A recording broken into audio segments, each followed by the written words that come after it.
বন্ধুরা, আপনারা লাল শাক অনেকজনে অনেক রকমের রান্না করে খাইছেন, ভাজি করে খাইছেন। আজকে আমি ভিন্ন রকমের একটা কিছু করব, আপনারা দেখবেন, দেখতে থাকেন। আমি এখানে লাল শাকটা টুকরো টুকরো করে কুটে সুন্দর করে ধুয়ে নিলাম।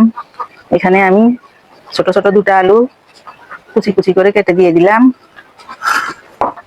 দিয়ে দিলাম 4-5টার মতো পেঁয়াজ কুচি, দিয়ে দিব 8-10টার মতো কাঁচামরিচ কুচি, দিয়ে দিব আমি আধা চামচের মতো হলুদের গুঁড়া। এবার দিয়ে দিব 1 চামচ মরিচের গুঁড়া, দিয়ে দিব আধা চামচ ধনিয়ার গুঁড়া, দিব স্বাদ মতো লবণ, গরম মশলার গুঁড়া, ধনিয়ার গুঁড়া, জিরার গুঁড়া আমি সব একসাথে দিয়ে দিব। এই মশলাটা দেওয়ার কারণে আমার পকোড়াগুলি অনেক মজা হইবে, অনেক সুস্বাদু হবে। এখন দিয়ে দিব আমি বেসন। আমি এখানে 4 চামচের মতো বেসন দিয়ে, একটু বেশি দেওয়ার চেষ্টা করবেন, বেসনটা দিলে অনেকটা সুন্দর হয়। দিয়ে দিলাম কর্নফ্লাওয়ার 4 চামচের মতো। এখানে আমি 2টা মুরগির ডিম দিয়ে দিব। সব উপকরণ এখন আমি হাত দিয়ে মিশিয়ে নিব, অল্প অল্প করে এভাবে হাত দিয়ে আমি মেখে নিব। সব উপকরণ আমি হাত দিয়ে এভাবে সুন্দর করে মেখে নিব। আমি সব উপকরণগুলি ভালোভাবে মেখে নিছি। এখন আমি চলে যাব ভাজার জন্য চুলার কাছে। কড়াই দিয়ে দিলাম। কড়াইতে আমি এখন পরিমাণ মতো তেল দিয়ে দিব। তেল দিয়ে দিলাম। আমার তেলটা গরম হোক। তেলটা গরম হয়ে গেছে।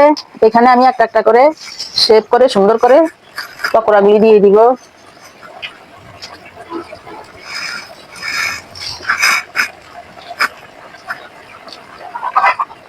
দেখতে থাকুন বন্ধুরা, আমি একটা একটা করে পকোড়া শেপ করে দিয়ে দিব।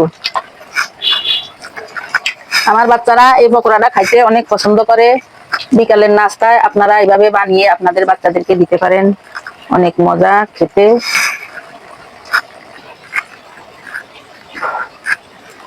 এখন আমি একটা একটা করে উল্টিয়ে দিব। উল্টিয়ে দিয়ে আমি দোনোটা পিঠ সুন্দর করে ভেজে আমি নামিয়ে নিব। দেখেন কত সুন্দর হয়ে গেছে আমার লাল শাকের পকোড়া। আপনারা চাইলে এভাবে বানিয়ে আপনাদের বাচ্চাদেরকে দিবেন, অনেক সুস্বাদু। পকোড়াগুলি আমার ভাজা হয়ে গেছে। এখন আমি একটা একটা করে নামিয়ে নিব। দেখেন কত সুন্দর। দেখেন বন্ধুরা, লাল শাক দিয়ে কত সুন্দর পকোড়া বানানো যায়। দেখেন অনেক সুন্দর হয়েছে।